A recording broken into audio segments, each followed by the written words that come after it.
This is my sister Sue. So thanks for coming on, Sue. We're gonna Always. we're going to be talking about raising entrepreneurs because Sue has done just that.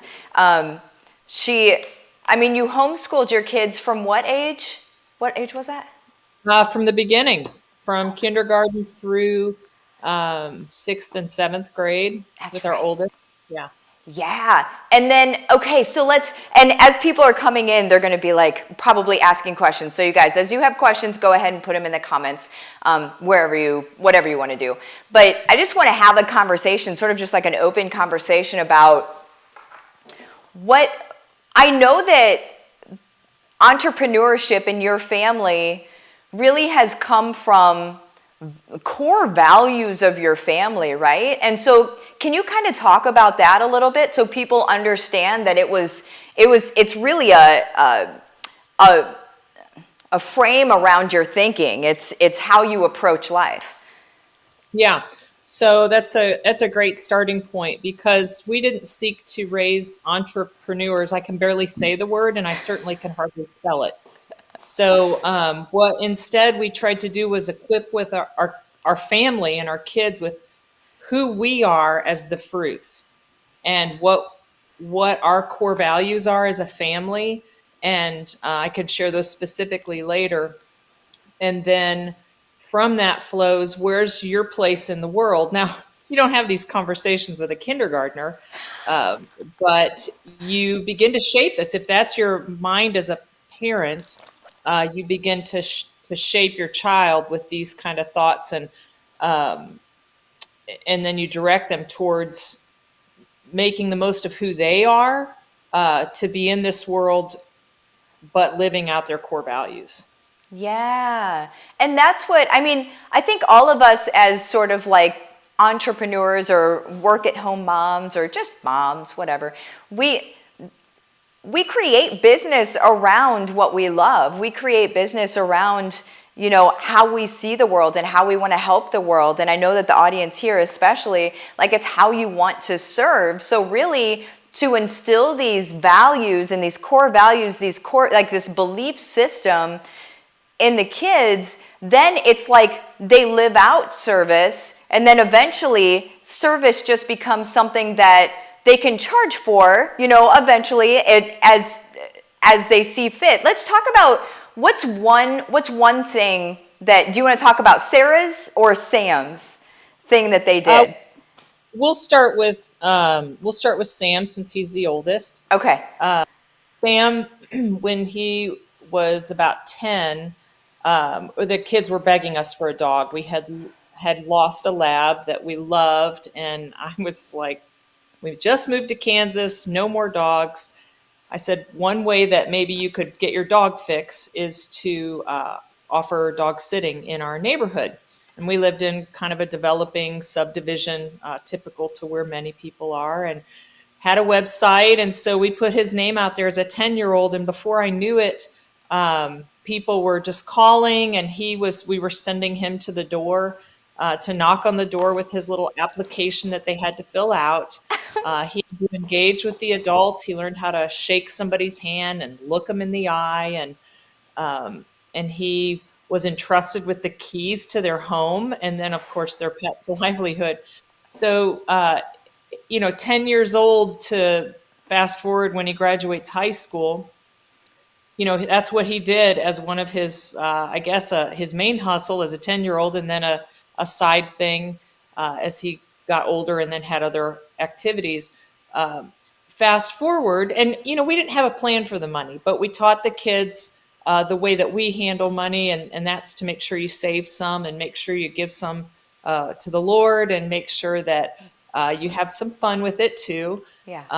But he, fast forward a few years, he found a girl that he wanted to marry, and he was able to use his savings from those days as a 10-year-old and on to buy an engagement ring for his future wife. Yeah. Isn't that the best? How Yeah. cool. Like save Yeah. the money and then it was put to such good use. Oh my gosh. I love it. And I Yeah. love the very beginning of what you said where he was going up to doors and shaking people's hands, looking them in the eyes, giving them this application. Like a lot of times, a thing that I talk about with mindset anyway is you live out the version of yourself that you choose to be, right? Regardless of your station in life, you choose how you're going to show up on a day-to-day basis. And that's a 10-year-old reflecting exactly that same thing. He showed up as a business owner, right? As 10.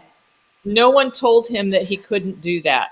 Now, we did help him develop the application. And we provided information and bumpers so he could go right to left, and we kind of helped him stay in the middle so he wouldn't crash and burn. But he developed muscle in that, and he developed skill set. And I'm not saying that that's why he's the man that he is today. A lot of that, who he was then, is who he is now. It's just on a different, larger scale. Yeah. I think there was something powerful that you said, and I wish somebody would type it in the comments. I hope somebody will. Nobody told him he couldn't do that. Yeah. That's powerful. It's like, if we could all just realize that on a day-to-day basis with our interactions with our kids, let's show them they can do anything. Let's not limit them. Yeah, you guys are putting in the comments. Thank you. Yeah, so good. We need a quote card. Somebody that's watching, make a quote card, put Sue Fruth as the person that said it, do it, tag her in it. It's Sue Jim Fruth. You'll find her. That's a great, you're about to get 50 quote cards is what's going to happen. So, which is awesome. These guys are amazing. So I want to talk about to be able to reverse engineer that. So we see little Sam, 10-year-old little Sam, had grown up with these values, this belief system, wasn't told he couldn't do things, did this thing, and then now he works at Lockheed Martin. The guy he's a genius. I'm just going to say the kid's a genius. Or the man. He's a man now. But I think some people are probably, a question in some people's minds is probably, what are your core values? So maybe you can help them think of what their own family's core values would be. Sure, that's a great question. Well, so I'll let you guys in on the inside scoop. Martha and I are 13 years apart in our age. Yeah. And when I was a 13-year-old, 14-year-old, I used to go pick her up from daycare, which was at a little Baptist church almost in our backyard. And through that exposure to that wonderful facility and then also the church, I figured out about Jesus, and much of my life is around just trying to honor what the word says and then also just please the Lord with my life. So that being said, our family values really flow from that.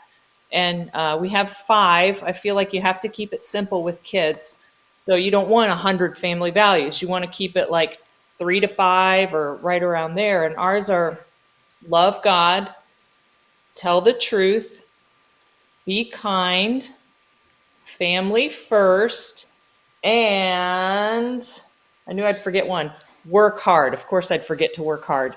So those were the traits that we developed as a family. We did it together. We found Bible verses to go with each of those. The kids helped us find those verses.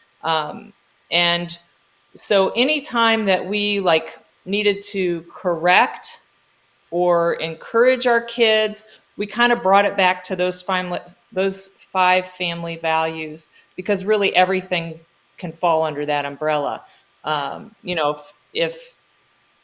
If there's a basketball game, but sister wants to go do something else, we're like, well, one of our values is family first. So should you go to the game and cheer on your brother, or should your brother be understanding and let you go do your activity and miss his game? So that's kind of what they come from and what they are. I love that. I love that. My challenge to you guys that are watching right now is, if you don't have these family values, take some time and put them together today. And it's not something that takes a lot of time, but it's something that I could see people putting off and putting off and putting off until, we'll do it another day, we'll do it another day. But we're seeing proof in the pudding.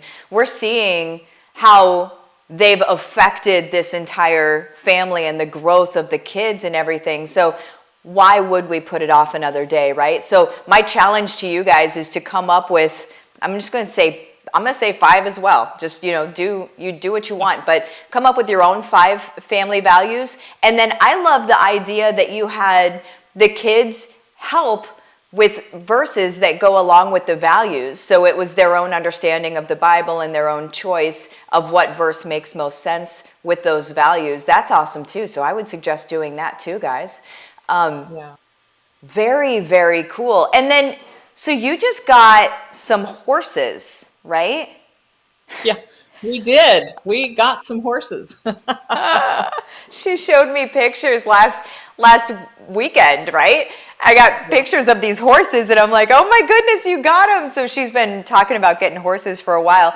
And so they also, just so you know, I don't know if you guys saw the pictures it's been a few months ago. It was around the beginning of the year where Nora and I were feeding some chickens and stuff like that. That was at Sue's farm in Kansas. And it's all farm life all day, which is like the best. Like they're out in sort of like this beautiful countryside. It's weird to say it doesn't look like Kansas, because I guess it does look like Kansas, but it's just, I told her it's like Yellowstone.